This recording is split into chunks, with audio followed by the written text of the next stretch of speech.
And today we have a little meditation also. So we will skip the invocation for Ashtavakra Gita and we'll come straight to our shlokas. So we are on the fourth shlok of chapter 11 of Ashtavakra Gita. So first, the English translation of chapter 11, shlok 4. Happiness and sorrow, birth and death happens by destiny. प्रारब्ध से आता है. This, knowing this with certainty, whether engaged in meaningful activity or trivial deeds, he is ever unattached. The one who knows, the one who knows this with certainty. What? Happiness and sorrow, birth and death happens by prarabdha. The one who knows this with certainty, whether he is engaged in meaningful activity or trivial deeds, it makes no difference to him. Okay. So I have thought of telling you the story of Jad Bharat at this instant, but I will take up that story which will explain this thing, trivial activity or a very meaningful deed if I am doing. जैसे गुरुदेव है, गुरुदेव ने खुद बोला है अपने शब्दों में कि ये जो पूजा पाठ है ये एक ट्रिवियल एक्टिविटी हम लोग करते हैं, लेकिन ये करने से हमारा मन संतुलित हो जाता है और तब हम बड़ी चीजें जो भी अटेम्प्ट करते हैं उसमें भी हम इक्वानिमस रह सकते. मन का भाव बदलने के लिए हम ट्रिवियल एक्टिविटी करते हैं, लेकिन मैं आपको एक ऐसी ट्रिवियल एक्टिविटी की बात बताऊंगी जो कि बहुत बड़ा अंजाम लेकर के सामने आती है, जड़ भरत की लाइफ. वो मैं आपको 2-3 श्लोकों को पूरा करके फिर मैं कहानी, नहीं तो कहानियों पे कहानियां ही होती रहेंगी. Let us complete the text and then I'll tell you the story of Jad Bharat. Okay? So now we will read the Hindi poetic version of this, of Shlok 4. सुख दुख और जीवन मरण सब कर्म के अधीन, ऐसा जिसे निश्चय हुआ होता नहीं फिर दीन है. जो भोग आते भोगता, होता न भोगा सक्त है, निर्लेप रहता कर्म से, होता तुरंत ही शांत वह. ठीक है, वो निर्लेप रहता है, अनअटैच्ड रहता है और शांत, शांति ऑटोमेटिकली उसके घर में, उसके हृदय में अपना कदम जमा ले. Okay, now we will come to the 5th shlok. So the English explanation of the 5th one. Worry causes pain. First sentence, worry causes pain. Otherwise, there is no pain. The one who firmly knows this keeps himself happy and peaceful. He won't worry, na? He will not worry because he knows worry will cause pain. This dissolves desires and he is free of worry. Most of the worry comes कि maybe ये इच्छा पूरी नहीं हुई, अरे क्या करूं अब, मैं क्या करूं. लेकिन जिसको मालूम पड़ गया कि वरी से ही मेरे सारे दुख दर्द पैदा हो, जिसको अच्छी तरह से मालूम पड़, वो वरी करना. This is about worry.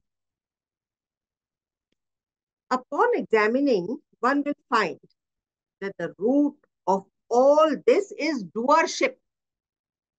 मैं इधर जाऊं, मैं ये ले जाऊं, मैं ये सेटअप कर दूं, मैं ये करूं. Ego makes doership strong, and that in the is the real cause of worry and misery. Knowing that everything is happening as per the divine, uh, as per the divine plan, leave it to divinity. Unburden yourself and become light-hearted. There are 1,000 things which have to come together for anything to be accomplished on the functional plane. Many things can go wrong in the process. If you can enjoy a simple meal in the midst of turmoil, know that you are close to self-realization. If you can enjoy a simple meal in the midst of turmoil, know that you are close to self-realization. ज्यादा इस सब चीजों के बारे में सोचना ही नहीं. Keep yourself happy and contented और चलते रहो. जो रास्ता तुम्हारे सामने आया, tread on that path, solving your problems and advancing further. You understand? तो अब फिफ्थ का हम लोग हिंदी का पढ़ लें.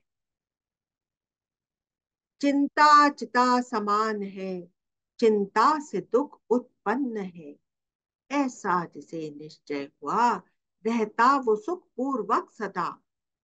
चिंता नहीं करता कभी, होता न व्याकुल चित्त है, सर्वत्र स्पृहा गलित जिसकी, जिसके डिजायर्स मेल्ट अवे हो गए हैं, होता तुरंत ही शांत वह. Now sixth one, English translation. I am not the body, nor is the body mine. I am pure consciousness. The one who is certain of this is self-realized. Such a one never remembers the deeds not done. अब देखिए, सुरगु की कहानी में exactly ये बात थी कि नहीं? एग्जैक्टली ये बात थी कि I am not the body, this body is not mine, I am pure consciousness. जब ये उसका निश्चय हुआ, तो जो डीड्स वो कर रहा था पहले, जिससे वो बहुत ज्यादा डिस्टर्ब हो रहा था कि आधे लोगों को तो खुशी हो जाती है मेरे न्याय से और आधे लोग दुखी हो जाते हैं, तो मैं उनका दुख कैसे हरूं, ये सब बातें दिमाग में आती ही नहीं. सब अपने कर्मों से बंधे हुए हैं और जैसे उनके कर्म हैं वैसा उनको फल मिलेगा. तो इसमें एक राजा संतुष्ट. लेकिन पहले क्या था, वो बहुत सतोगुणी था, उसको उससे किसी का भी दर्द नहीं देखा. तो तीनों गुणों का उल्लंघन करके ही हम ब्रह्म ज्ञानी बन सकते. जैसे ममता बहुत विचलित हो गई थी, अरे मेरे को दूसरों के प्रति सेंसिटिविटी खत्म हो गई है क्या?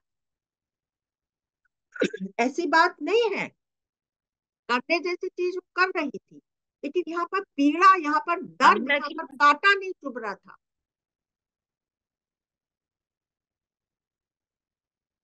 Now see, such a one never remembers the deeds not done. Will it do him any good to remember what was not done? That time is gone. It is futile thought process. Even the mistakes done, no sense in ruminating about these. Take lesson from mistakes, make up your mind never to repeat them, and move on. Try to keep the mind as quiet, not work overtime all the time. So now, the sixth stroke in Hindi poetry. नहीं देह मैं, नहीं देह मेरी, शुद्ध हूं मैं, बुद्ध हूं, कूटस्थ हूं, कूट के जैसा अचल, निस्संग हूं, नहीं देह से संबंध है, ऐसा जिसे निश्चय हुआ उसको सदा एकांत है।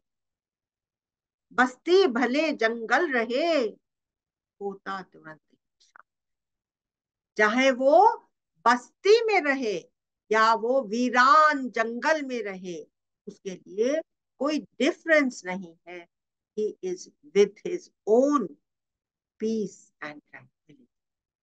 The fragrance of his own equanimity, peace, and tranquility is ever with him. And then the seventh one. Now I will just read out the seventh and eighth verses in Hindi poetry, and then we will move on to the story of Jad Bharat, and after that I will take up a short meditation. ये कीट ब्रह्मा तलक मेरे सिवा नहीं अन्य है. He feels his own all pervadedness. मैं पूर्ण हूं, मैं सर्व हूं, ऐसा विवेकी धन्य है. संप्राप्ति में अप्राप्ति में मन इंद्रियां जित शांत श्रांत है. जिसकी इंद्रियां ग्रहण में और रिनाउंसिंग में, कोई चीज मेरे से छीनी गई उसमें भी, और कोई बहुत ढेर सारा मुझे मिल गया, मैंने लॉटरी जीत ली या मेरी धन दौलत लुट गई,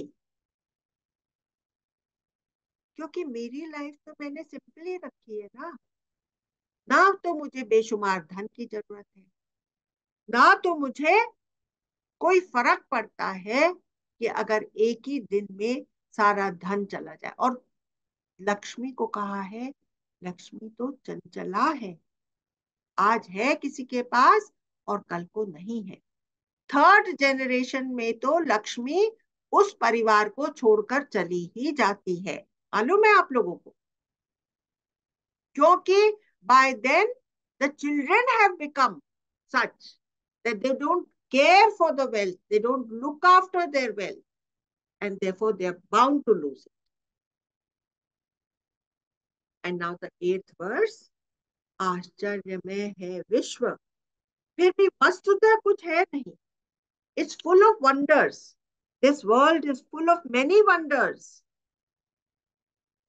But in spite of the wonders, it is like a mirage. The wonders are like mirage. They show that, oh, if you acquire this, you will get a lot of pleasure. But in its wake, they bring unhappiness. So all the pleasures of the world are like a mirage. This world, full of many wonders, is nothing or is but a mirage. The one who knows this with certainty is passionless, and he is pure consciousness. Such a one is tranquil, as though there is nothing at all that is to be coveted in this world. This last bit I have added.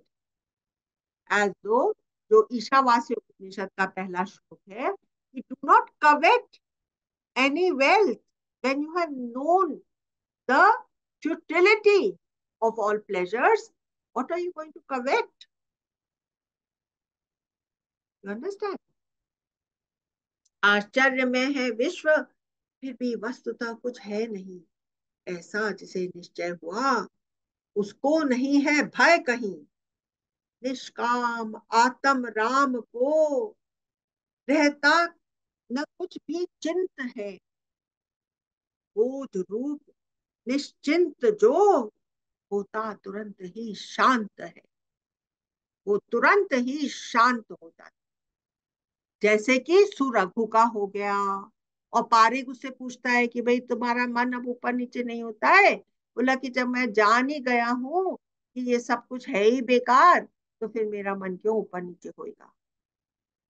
इसलिए it was important to listen to the dialogue between Parik and Surghu. And you see, ये कलयुग का जो समय है, इसमें ये बहुत बड़ा हम लोगों को एडवांटेज है कि we don't have to go for समाधि for 1000 years, because it can, अभी का अभी हमारे अंदर वो चेंज आ सकता है, अभी का अभी हम टिक सकते हैं। ठीक है, तो these kind, have you found Gurudev sitting in samadhi for 1000 years? No, it is not necessary. Drop all that is unnecessary and just do Atma Chintan, which will get you straight there. Do you understand? Meditation. It's a very, very uh, easy and short meditation. Relax and sit down with your back straight, but don't be stiff. Become aware of your breath. सांस अंदर, सांस बाहर अपने आप चल रहा है। पलकें आंखों पर गिरी हुई है। ये आवाज, मेरी आवाज आपके कानों पर पड़ रही है। थोड़ा चुप रहकर वातावरण के सारे लेयर्स ऑफ साउंड्स को नोटिस करिए। कितने लेयर्स ऑफ साउंड्स हैं। कोई एयर कंडीशन का साउंड होगा, या कोई घड़ी की टिक टिक होगी, कोई सड़कों की आवाज, ट्रैफिक की आवाज होगी, कोई घर में जोर से बोल रहा होगा। कितने लेवल्स ऑफ साउंड्स। अब अपने आप से पूछिए, ये सब कौन जान रहा है? बॉडी में भी कोई सेंसेशन हो रही है। अभी देखिए, आप साउंड सुन रहे हैं, इतने में बॉडी में कहीं कोई सेंसेशन हो गई। कोई हल्का सा पेट में भारीपन महसूस हो गया, कहीं एक छोटी सी दर्द की एक पॉइंट आपको फील हो गया, कहीं सिर में दर्द हो रहा है वो फील हो गया।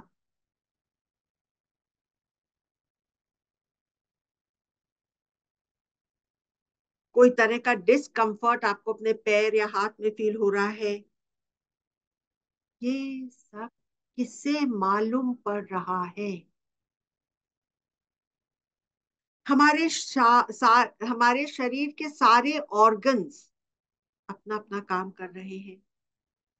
पेट थोड़ा भारी है, या दोपहर का समय है तो थोड़ी नींद सी आ रही है।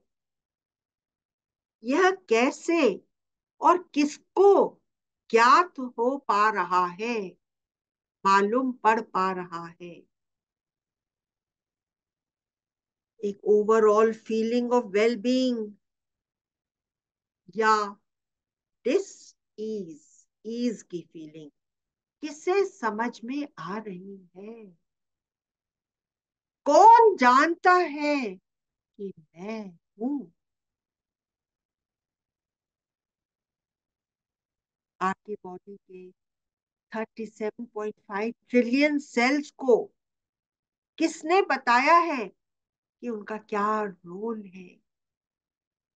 कौन उनको लाइफ फोर्स प्रदान कर रहा है? वह जो सबका आधार है, वह मैं ही हूँ। वह वह जो सबका आधार है, वह मैं ही हूँ। वह जो एक देव अनंत है, जो डिविनिटी सारे में फैली हुई है, जो खंड खंड नहीं हो सकती, वह मैं ही।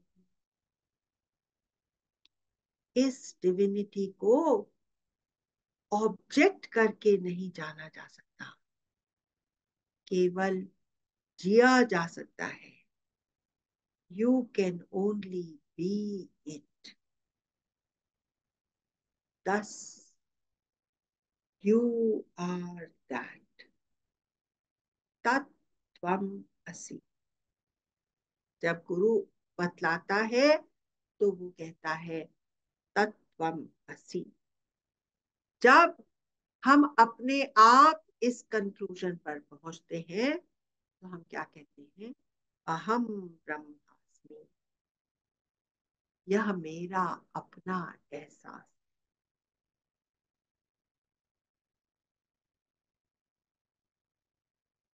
ठीक है। तो अब यही मेडिटेटिव स्टेट का अनुभव जड़ भरत को हो गया था। तो now I am taking you into that story.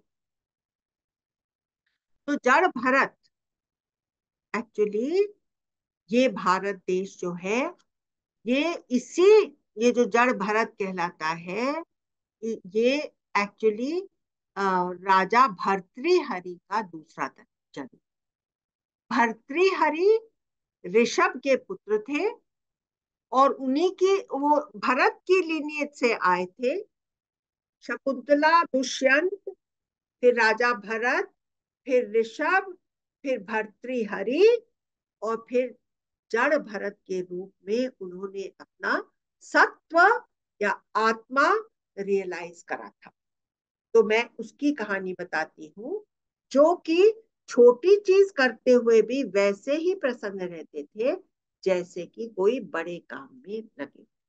तो क्या हुआ था, तो राजा भर्तृहरि के दिन के ऊपर एक दिन वैराग्य ऐसा छाया कि वो उस वैराग्य की घड़ी में नहाते नहाते राजपाट, महल, रानियां सबको छोड़ करके निकल गए तपस्या करने।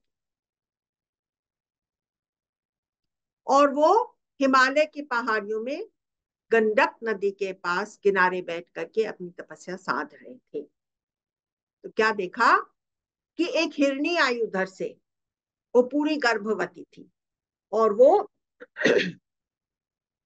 गंडक नदी को क्रॉस करना चाह रही थी, जहां उसकी धारा छोटी और छिछली थी।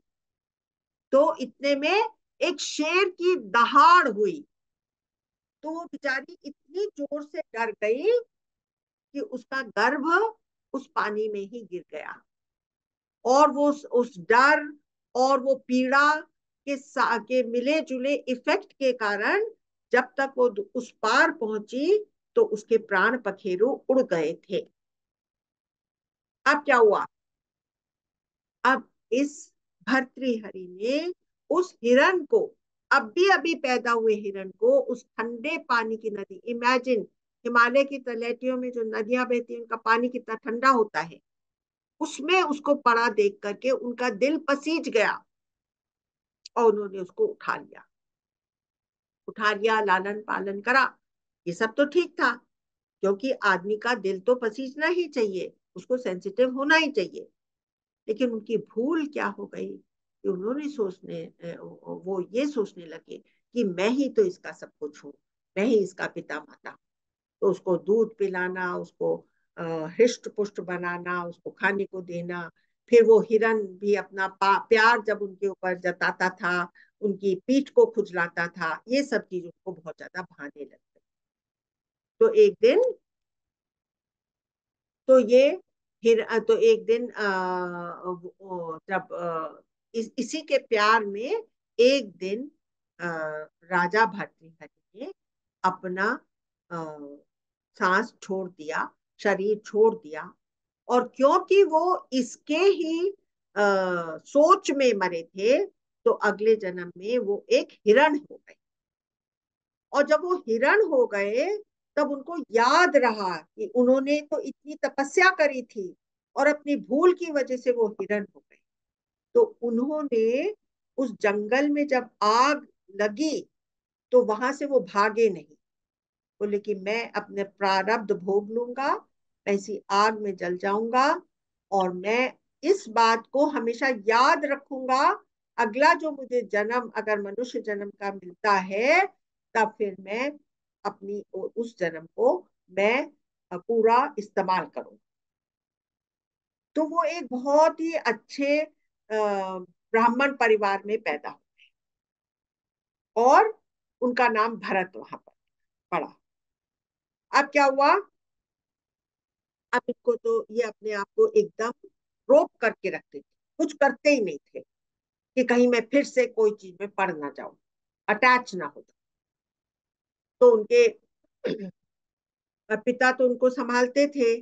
फिर पिता का शरीर शांत हो गया, तो भाइयों ने कहा कि हम इसको बैठा करके सारे दिन खाना पीना खिलाते हैं, तो कम से कम ये खेत में जाकर के पंछियों को तो उड़ा सकता है। तो बोले जाओ तुम रोज खेत में जाकर के पक्षियों को उड़ाया करो, नहीं तो सारी हमारी फसलें ही बर्बाद हो गई। तो जहाँ कर जाकर के वो खेत में पक्षी उड़ाने लग गए। लेकिन उनको क्या लगता था, अरे ये पक्षी भी तो कुछ खा रहे हैं। तो जाते तो थे इस नाम से, लेकिन वो अपना काम पूरी तरह ईमानदारी से करते नहीं। तो लोगों ने कहा कि तुम घर से निकल जाओ, भाइयों से, हम तुम्हारे को नहीं समझ सकते, तुम इतना आसान काम भी नहीं कर। तो वो बेचारा सड़क पर बैठा हुआ था। तो उधर से एक राजा राहुगण था। तो क्या हुआ था कि वो जो हिरनी थी जिसने अपना शरीर त्याग दिया था गंडक नदी के पार जाते जाते, वो राजा राहुगण के रूप में पैदा हुआ। और उसके दिल में हमेशा ये था कि मैं इसी टाइम इसी जन्म में ब्रह्म ज्ञान हासिल कर लूं। तो उसने चार कहारों को अपनी पालकी उठा लेकर के जाने को बोला था। कपिल मुनि की कथा हो रही थी, वहां पर उसको जल्दी पहुंचना। तो वो कहार जो थे उसमें से एक कहार जो था वो थोड़ा बीमार हो गया। तो फिर उन बाकी सब लोगों ने कहा, अरे ये देखो ना, रास्ते में बैठा एक हट्टा कट्टा आदमी है, किसी को कह देते हैं कि तुम उठा लो पालकी। तो उन्होंने कहा कि आओ, क्या कर रहे हो, आ जाओ, तुम पालकी उठाओ। तो अब ये ट्रिवियल जॉब थी, उन्होंने बड़े खुशी खुशी इसको ले लिया। और यद्यपि उन लोगों ने इतनी बुरी तरह से उससे बात करी, लेकिन फिर भी वो अपने काम में लगे रहे। अब वो जब चलते थे तो वो 2 गज आगे देखते थे कि कहीं मेरा पैर किसी चींटी के ऊपर तो नहीं पड़ रहा। तो वो कभी कभी कोई इंसेक्ट वगैरह कोई वहां पर कीड़ा उड़ा रहता था, तो उसको बचाने के चक्कर में वो अपना पैर टेढ़ा मेढ़ा रख रहे थे। तो राजा ने कहा कि ये क्या हो रहा है भैया, ये मेरी पालकी को कौन उठा रहा है। तो उन्होंने कहा कि भाई ये एक नया आदमी है, इसको आता नहीं है ठीक से, तो ये इस तरह से चल रहा है। तो फिर उन्होंने बड़े व्यंग के वचन, अरे तुम तो शायद थोड़े कमजोर हो, इसी वजह से तुमसे ठीक से चला नहीं जा रहा है। और शायद तुम्हारे पास बहुत कुछ धन दौलत पड़ा है, इसलिए ये जो तुमको मौका मिल रहा है धन कमाने का, ये भी तुम इतनी बुरी तरह से निभा रहे हो। ऐसे से करके उन्होंने बहुत बुरी तरह से उससे बात करी। लेकिन इस जड़ भरत ने उनको कुछ भी जवाब नहीं दिया। तो फिर और तो अब अगर तुम ठीक से नहीं चल पाओगे तो देखना मैं तुम्हारा क्या हाल बना। तो इसके बाद भी उनका तो ऐसा ही व्यवहार रहा। तब फिर राजा अब तो आग बबूला हो गया और न कहने वाले सारे वचन उनको कह डाले। अब जड़ भरत जो थे उन्होंने इतनी शांति से उनको जवाब दिया कि आपका कहा हुआ एक एक वचन सिर माथे आपने सही ही मुझसे कहा, ठीक ही तो है। जो कुछ आपने कड़वे वचन कहे वो इस शरीर पर तो लागू होते ही हैं, पर हे राजन, मुझ आत्म को आपका कोई भी कहा हुआ वचन टच नहीं कर। तब राहुगण के एकदम कान खड़े हो गए और उन्होंने फिर जो कुछ वार्ता करी उनसे, तो वो ब्रह्म ज्ञान का पूरा सार जड़ भरत के मुंह से उड़ल करके इस राजा के ऊपर पड़ा और इतना खूबसूरती से उनको तृप्त कर दिया। तो राजा राहुगण ने कहा कि चलिए आप मेरे राज्य में चलिए, मैं जिस ज्ञान की प्राप्ति के लिए इधर उधर भटक रहा था वो मुझे आपके मुख से मिल गया है। तो उन्होंने कहा कि मेरा तुम्हारे राज्य में जाकर के रहने का क्या मतलब है, क्या तुम ऑलरेडी मुक्त नहीं हो गए हो। क्या मेरे वचनों के द्वारा तुमको ऑलरेडी पर्याप्त ज्ञान नहीं? और देखिए, बाकी सब ज्ञान हमको खुद अपने चिंतन से, निधिध्यासन से हमको अपने जीवन में उतारना है। गुरु हमको केवल पॉइंट कर सकता है, the rest is our own. Make you hear the bhajan which we were planning to hear the last.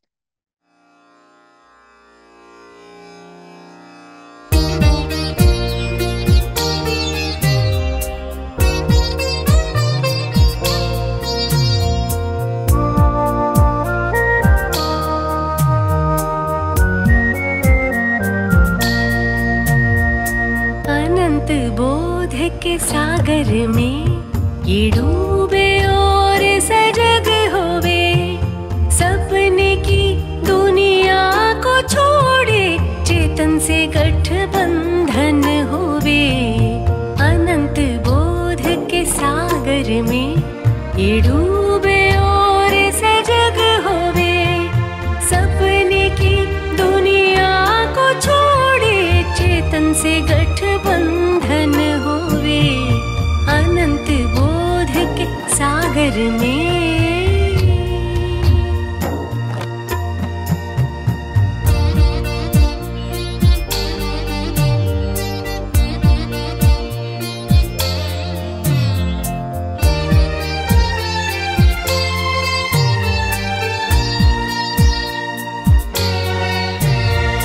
अनादि अनाद के आनंद में दूराती दूर दुनिया जावे।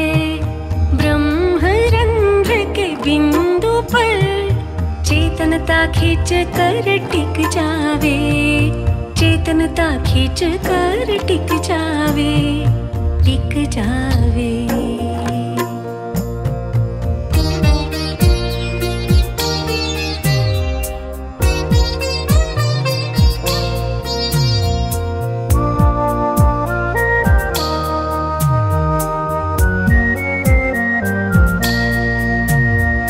शब्दों का झरना चोटी पर सर्व विचार मिटा देवे।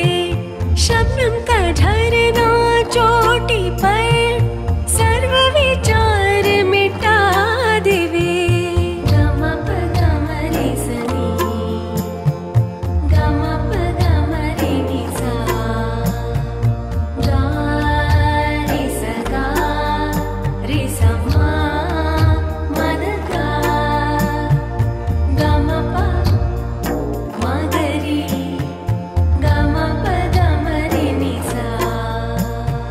शब्दम का झरना चोटी पर सर्व विचार मिटा देवे। अद्भुत आनंद के बादल में शरीर रहित ये हो जावे, शरीर रहित ये हो जावे, हो जावे।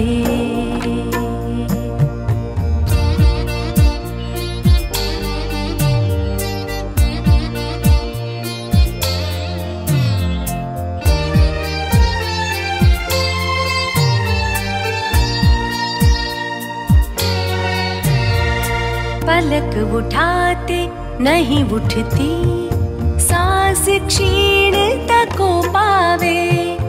पलक उठाते नहीं उठती, सांस क्षीणता को पावे। मात्र ब्रह्म ही स्थित है इधर, जिधर नाव वो ले जावे, जिधर नाव वह ले जावे। अनंत बोध के सागर में ये डूबे और सजग होवे, सपने की दुनिया को छोड़े चेतन से गठबंधन होवे। अनंत बोध के सागर में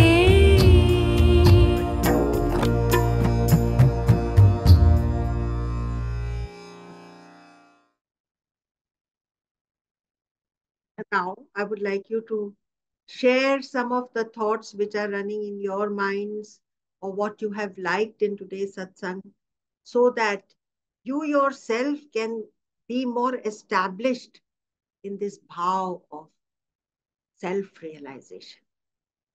So now I take your leave. Thank you so much. And this week,